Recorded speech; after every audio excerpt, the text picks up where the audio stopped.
राजनीतिक का दल है और क्योंकि अच्छे अधिकारी बहुत कम मिलते हैं जो हर व्यक्ति की सुने और किसी की अगर शिकायत आती है उस पर काम हो तो और अच्छे काम किए इन्होंने पिछले कुछ समय में, ज़्यादा समय इनको यहाँ नहीं हुआ।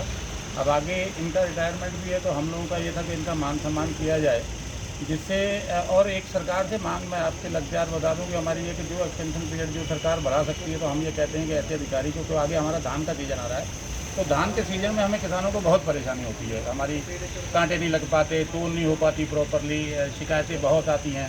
तो उस समय हमें ऐसा अधिकारी चाहिए होता है। तो हम ये चाह रहे हैं कि कम से कम 2-3 महीने का एक एक्सटेंशन इनको आगे बढ़े इनका, और जितना अगला भी मिले। और उस पीरियड के दौरान इलेक्शन भी आगे है तो एक अच्छा अधिकारी जब यहाँ रहेगा तो मुझे लगता है कि हमारे धान की बिक्री में जो है बहुत आसानी हमें होने वाली है। हमारी समस्याएँ किसानों की सुनते हैं। गन्ने के लिए, क्योंकि ये गन्ने के विभाग में पहले रहे हैं देहरादून में, तो इनका उस पर भी ध्यान रहता है। तो जो चीनी मिल स्टारगंज है उसका जो है नियमनीकरण हुआ है और उसको प्राइवेट मोड पे भी इन्होंने दिया है, तो मुझे लगता है उसके रिजल्ट भी अच्छे आएंगे। और एक शिक्षा में कोई एथनॉल का प्लांट लग रहा है और जब तक एथनॉल नहीं बनेगा किसानों की फसल से, अब तो गन्ने से भी बन रहा है और बाकी मक्का से भी बन रहा है और बाकी फसलों से भी बन रहा है, चावल से, तो जब ये कमर्शलाइज होंगी हमारी फसलें, क्योंकि आज तक तो किसान जो है पिछले 75 वर्ष में खाली गरीब का पेट भरने के लिए माना गया है कि वो गरीब का पेट भरे और सस्ता अनाज अपना बेचे या लुटाए।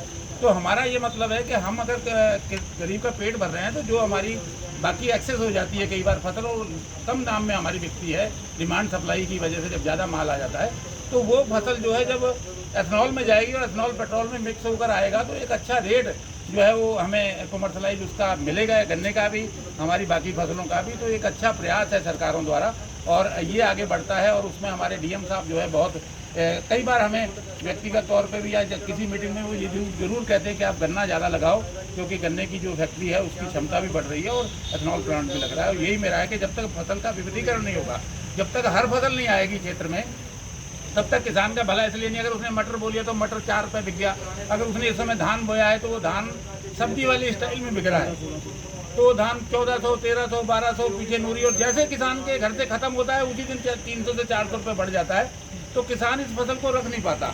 तो हमारी ये भी सरकार से डिमांड है कि अगर ये फसल धान की ऑफ सीजन की बोई जानी है या इस पर रोक लगानी है, जो भी फैसला हो, अगर बोई जानी है तो कम से कम हमें हर मंडी में ड्रायर जरूर एक हमें मिले, जिससे जो किसान धान लाए वो अपना ड्राई करके सुखा के 4 दिन रखे, महीना रख के बार्गेनिंग करे और उस पर सौदेबाजी करके बेचे। एमएसपी की ये एमएसपी का सब्जेक्ट डीएम साहब का नहीं है, लेकिन हम गाये बगाए हम मांग तो करते हैं। ये हमारा सेंटर का है मामला, स्टेट का भी नहीं है। तो वो हमारी मांग तो पुरानी है और उस पर सरकारें फंसी हैं। लेकिन सरकारें, एक आपके माध्यम से मैं एक छोटा सा गुणा भाग का बताता हूँ कि सरकारें कहती कि 17 लाख करोड़ रुपए चाहिए थे इस फैसल की एमएसपी देने का। मान लिया अभी सरकार 6% खरीदती थी, 8% खरीदती है। जिस दिन 10% खरीद लेगी ना सरकार हमारा गेहूँ या हमारा धान मंडी से, उस दिन बाजार में जो प्राइवेट सेक्टर है वो एकदम ऊपर चढ़ जाता है, क्योंकि उसे लगता है कि मुझे फसल नहीं मिलेगी। तो मैं सरकार से कहता हूँ आप 17 लाख करोड़ नहीं, आप 10 लाख करोड़ क्या, आप 8 लाख करोड़ खर्च करके सिर्फ हमारा 25% या 50% फसल जितनी हमारी बाजार में कोई भी आती है उसको आप खरीदने लग जाए, और खरीद के आपने बेचनी है, सरकार ने घर नहीं रखनी, वो पैसा फिर अगले साल उसका खुल जाना है। अभी तो गेहूं का जो सीजन था, मैं इसका कारण, मुझे इन चीज़ों की सबकी जानकारी है। क्या होता है कि जब डिमांड सप्लाई, आज धान मंडी में बहुत है तो 1300 बिक रहा है, 2200 उसका है अगर उसका रेट देखा जाए।